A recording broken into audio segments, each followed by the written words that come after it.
यही लाइन पे हम चाहते कि हमारे जितना नौजवान भाई हो दोनों हाथ उठा के ताली बज रही है सब लोग पूरा पूरा हाथ उठा ले एक जाई शंकर भाई के दरबार में कितनी देर आना चला के प्यार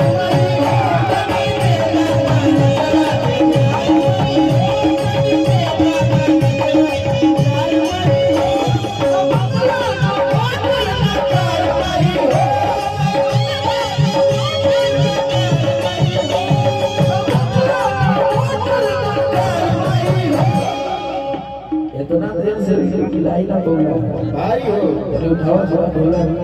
कमरा वाला भी उठावा और इधर वाले भाई हमारा हाथ उठा के कितनी देर आना चला के प्यार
इनका हेलो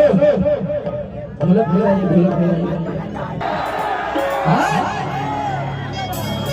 चलिए घबरा गया चलिए वक्त कहता कि हम नहीं बुद्धिहीन बड़े भारी और उधर हमारे भाई बहन सब लोग हम चार इधर जितना हमारे भाई लोग इधर आ जाए तो लोगों आगे आ जाए तो ही व्यवस्था अच्छा लगी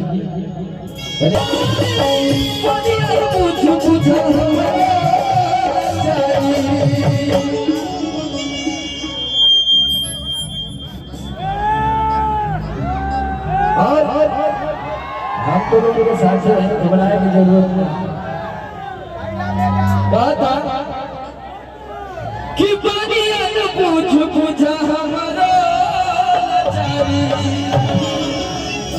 कि बनी भैया बात में चार माई हो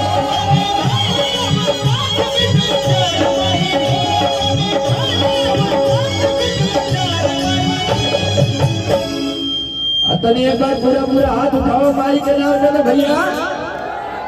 जेके माई दूगो हाथ चले बड़ी हुए हाथ नीचे रखी जे पाकिट मारे वाला है दूसरे के इधर से कैमरा घुमा दो भैया उधर कैमरा घुमावा उधर पूरा कर आई देखा ई मोहब्बत देखा अब पूरा पूरा हाथ उठा के सब